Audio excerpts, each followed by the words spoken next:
इसलिए बाबा जी अभी भी समय है, एक एक आपका भ्रष्टाचार और आपका एक एक चरित्र उजागर किया जाएगा। समाज के ध्रुवीकरण की राजनीति करना रामदेव बाबा बंद करे। बाबा अगर हो तो बाबा की तरह स्टेटमेंट दीजिए। पासपोर्ट रद्द करना था तो पासपोर्ट रद्द करते विजय माल्या का, पासपोर्ट रद्द करते नीरव मोदी का, जो देश के देशवासियों का अरबों खरबों रुपए लेकर भाग गया।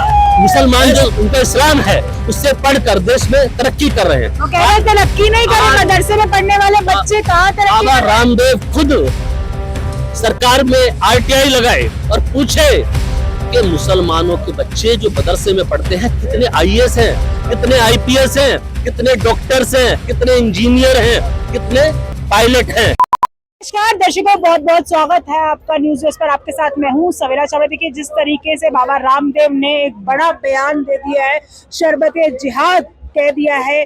जो शरबत जिसको हम सदियों से पीते हुए आ रहे हैं उसको लेकर आम जनता, हालांकि वो अपने शरबत रूह अफ़ज़ा का प्रचार कर रहे हैं, आम जनता कैसे देखती है इसे, कैसे देखते हैं? क्या नाम है आपका? संजय चौहान। संजय जी, कैसे देखते हो इतना बड़ा बयान, इतनी बड़ी टिप्पणी, इसे कैसे देखते हो? देखिए रामदेव जी ने जो बयान दिया है कि दूसरे मजहब के लोग या दूसरे कंपनियों के लोग जो शरबत बेच रहे हैं उससे जो पैसा आता है उससे मस्जिदें बनती हैं, मदरसे बनते हैं और अल्टीमेटली ये पैसा जिहाद के काम आता है।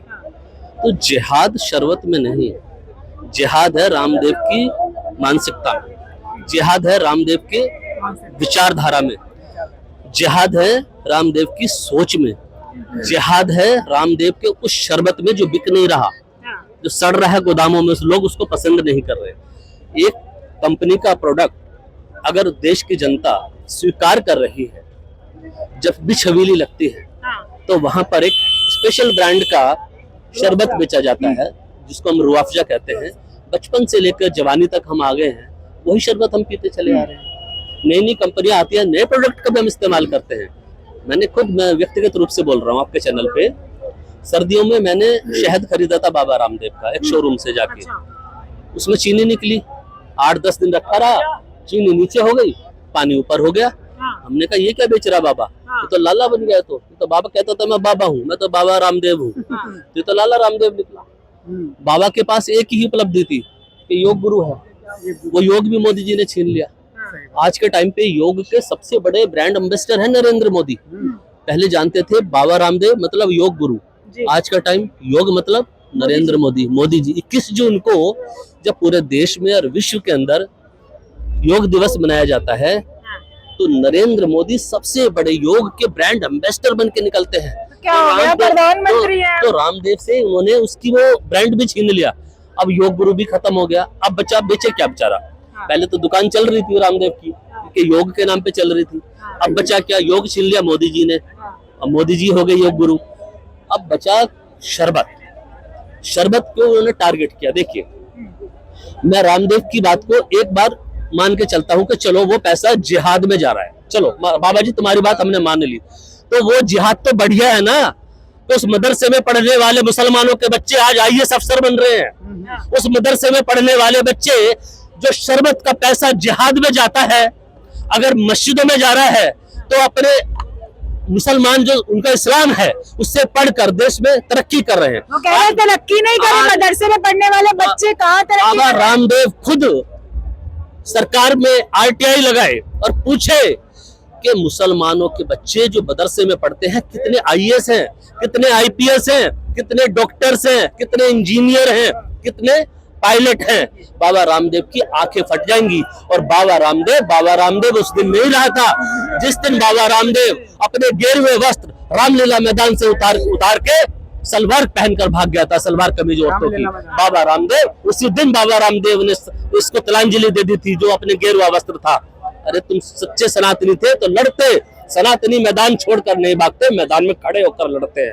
बाबा रामदेव को पुनर्विचार करने की जरूरत है और अपने शब्द वापस लेने की आवश्यकता है, वरना बाबा रामदेव आपका एक एक कच्चा चिट्ठा खोला जाएगा। आपको पता है हरियाणा के अंदर जो अरावली पर्वत की श्रृंखला है, वहां पर एक फरीदाबाद है, फरीदाबाद के पास में एक गांव है, वहां पर सरकार से इन्होंने कानून बदलवाया। वहां पर जो जमीन थी जो अरावली पर्वत की जमीन होती है वो प्रोटेक्टेड एरिया मानी जाती है। प्रोटेक्टेड एरिया का मतलब ये होता है कोई आदमी जमीन खरीद नहीं सकता। आपने पुरानी सरकार जो भाजपा की ही थी उससे आपने कानून बदलवाया और प्रोटेक्टेड जमीन को आपने अनप्रोटेक्टेड जमीन कराया और वहां पर आपने 13 शेल कंपनियां बनाई जिसमें आपने प्रॉपर्टी का धंधा किया। तो बाबा रामदेव आज के टाइम पर बाबा रामदेव नहीं है, बाबा रामदेव एक प्रॉपर्टी डीलर है। इसलिए बाबा जी अभी भी समय है, एक एक आपका भ्रष्टाचार और आपका एक एक चरित्र उजागर किया जाएगा। समाज के ध्रुवीकरण की राजनीति करना रामदेव बाबा बंद करे। बाबा अगर हो तो बाबा की तरह स्टेटमेंट दीजिए, अगर आप संत हो तो संतों की भाषा बोलिए, ऐसी हिंसात्मक भाषा जो समाज का ध्रुवीकरण करे, जो समाज में नफरत फैलाए, ऐसी भाषा देशवासियों को अब स्वीकार नहीं। क्या ये हिंदुओं को अट्रैक्ट करने के लिए बात की गई? हिंदू से मतलब क्या है आपका?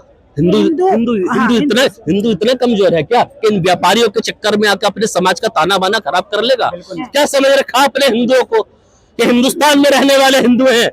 ये भाजपा के हिंदू नहीं है, ये सपा के हिंदू नहीं है, ये कांग्रेस के हिंदू नहीं है, ये आम आदमी पार्टी के हिंदू नहीं है, ये बहुजन समाज पार्टी के हिंदू नहीं है और ये रामदेव के भी हिंदू नहीं है। ये हिंदू हिंदुस्तान के हैं और हिंदुस्तान का हिंदू इस बात को अच्छी तरह से जानता है कि ऐसे लालों के चक्कर में आके हमने अपने समाज के ताने वालों को नहीं बर्बाद करना है। ये वो पवित्र धरती है, ये सामने मंदिर है, आगे गुरुद्वारा है, पीछे मस्जिद है और उसके आगे चर्च है। ये है सनातन, ये है सनातन, ये है सनातन संस्कृति। मुसलमानों को मंदिरों से दिक्कत नहीं है, सिखों को चर्च से दिक्कत नहीं है और चर्च को मस्जिद से दिक्कत नहीं है। समाज का ताना बाना हमारा बहुत मजबूत है। ये तो चंद नफरती चिंटुओं ने आके जो कभी रमजान के पाक महीने में आकर, कभी होली के मुबारक महीने में आकर, कभी ईद पर आकर ऐसे नफरती बयान दे देते हैं कि सड़कों पे नमाज पढ़ोगे तो ये हो जाएगा, पासपोर्ट रद्द कर देंगे। अरे पासपोर्ट रद्द करना था तो पासपोर्ट रद्द करते विजय माल्या का, पासपोर्ट रद्द करते नीरव मोदी का, जो देश के देशवासियों का अरबों खरबों रुपए लेकर भाग गया। ऐसे भ्रष्टाचारियों को आपसे पासपोर्ट रद्द नहीं किया गया और जो नमाज सड़क पर अगर उसने पढ़ दी जगह ना होने का कारण मस्जिद में, उसका पासपोर्ट रद्द करोगे। ओए गुड्डू, ओ गुड्डू मुसलमान है, ओ गुड्डू मुसलमान है, लिख इस पे मुसलमान।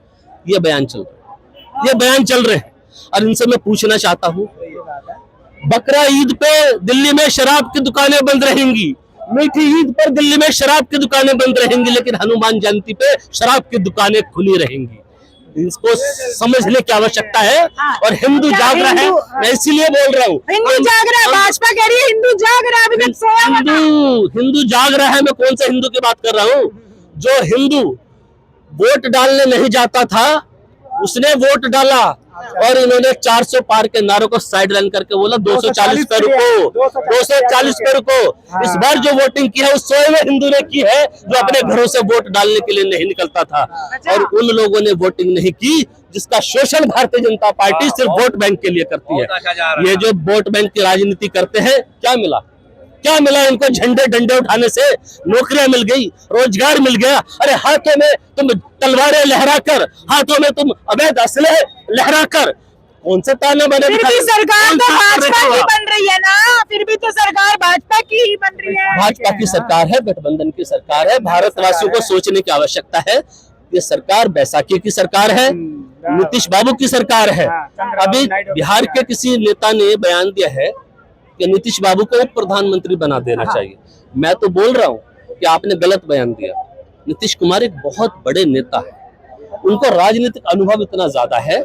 वैसे भी मोदी जी रिटायर्ड हो रहे हैं सितंबर 2025 में, 75 वर्ष की आयु पूरे कर रहे हैं।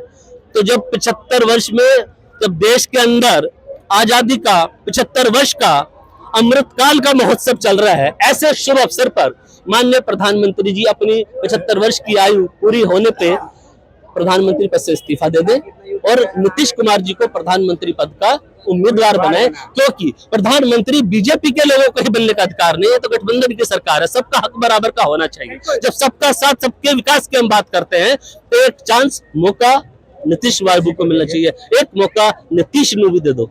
अरे बाप रे, पूरी महफिल में रूह-अफ़ज़ा वाली जो बात हो रही है, बोला गया रामदेव बाबा की तरफ से इतनी बड़ी टिप्पणी करी गई, उसे कैसे देखा? वो सही नहीं है। रूह अफ़ज़ा जो है ना, ये 100 साल आज़ादी के 1947 के पहले की जो शरबत है और इंडियन है वो, उसके जो संस्थापक हामिद अली, क्या उनका नाम है, वो भारतीय हैं और सारे धर्म के लोग उसको जो है मिल के जो है पीते हैं। इसमें जाति धर्म आना ही नहीं चाहिए। ये सब तो ये जाति धर्म लेकर आ रहे हैं क्या? अब इनका रामदेव क्या बोले कि इसका जो पैसा जो जा रहा है मदरसा में जा रहा है, मस्जिद में जा रहा है, ये जा रहा है, ये सब बात अभी जो उस शरबत जो लॉन्च किए हैं पतंजलि का, अब उनको समझ में आया। उससे पहले जो उनको समझ में नहीं आया था कि मदरसा में जा रहा है, मस्जिद में जा रहा है, कि कहाँ जा रहा है। ये सब बिजनेस करते तो ईमानदारी से करते। अब दूसरे को बिजनेस को पेट पर लात मारने का कोई जो है गंदा पॉलिसी हो गया, इसका हम सपोर्ट नहीं करते। हाँ, क्या कहेंगे? रामदेव बाबा का जो बयान आया है, जिहाद में जा रहा है सारा, रोज़े की कमाई, शरबत की कमाई, बोलो इसके विषय में हम तो क्या बोले, लेकिन बाबा रामदेव ने कब बोला ये? अब हमें तो पहली बात तो हमें पता ही नहीं। वीडियो उनकी, ये उन्होंने बयान दिया है कि जो है ये जितना रोज़े का आप हमारा लो, रोज़ा पे जो शरबत जो बेचते हैं वो जिहादी शरबत बोला है उसे। उसके विषय में हमें तो पहली बात तो पता ही नहीं है, और बोला है तो उसने गलत बोला है बाबा रामदेव ने। और जिहाद की अगर बात कर रहे हो आप, हिंदू और मुस्लिम की बात कर रहे हो, तो हिंदू मुस्लिम पहले तो हिंदुस्तान के अंदर होना ही नहीं चाहिए। देश कानून के हिसाब से चल रहा है और कानून के हिसाब से चलना चाहिए और चल रहा है। तो ये सब चीजें जो है, ये चीजों को रोड के ऊपर उतारने का और पब्लिक के अंदर ऐसा फैलाना, ये तो और गलत है। किसी लोगों को तो मालूम ही नहीं है कि ये किसी जिहाद में जा रहा है या नहीं जा रहा है, ये लोगों को पता ही नहीं है। और आप सारा पैसा मदरसे में जा रहा है जो रोज़ा आप लोग खरीद रहे हो। तो जा रहे हैं, मुसलमान जो धंधा कर रहे हैं वो लोग देते हैं, मदरसा में देते हैं। हिंदू जो धंधा करते हैं वो मंदिरों में देते हैं। और हिंदू मुस्लिम तो ये धंधे का पार्ट ही नहीं है। हिंदू के जो पैसे दे रहे दान, उस पे तो टैक्स लग रहा है, और जो मस्जिदों में मदरसे में जा रहा है पैसा, उस पे टैक्स क्यों नहीं लग रहा है? वो तो टैक्स तो दोनों के ऊपर लगना चाहिए। बस तो यही तो बात हो रही है, यही बात हो रही है। आप बात करो। और ये पहली बात तो रोड के ऊपर जो हिंदू मुस्लिम जो हो रहा है ये होना ही नहीं चाहिए। बिल्कुल नहीं होना चाहिए, बिल्कुल नहीं होना चाहिए, नहीं करना चाहिए। हम भी यही कहते हैं कि हिंदू मुस्लिम हम भी नहीं करते, कोई नहीं करता है, कोई नहीं करता है। जब कोई हिंदू कर लेता है, क्योंकि चीजें ऐसी होती हैं वहां पे मुसलमान का इनाम आता है, इसलिए ऐसा करना पड़ता है। कोई इच्छा नहीं रखता है हिंदू मुस्लिम। ठीक है, हिंदू मुसलमान हम लोग नहीं करते हैं। तो ये जो रोज़ा वाली कंट्रोवर्सी है, बाबा रामदेव के बयान को आप लोग कैसे देखते हैं? कौन लोग, क्या आप समर्थन करते हैं इस बयान को? हमें कमेंट करके बताइएगा। हालांकि इन लोगों में काफी रोष है। आपकी क्या राय है? फिलहाल के लिए इस वीडियो में इतना ही। जय हिंद, जय भारत।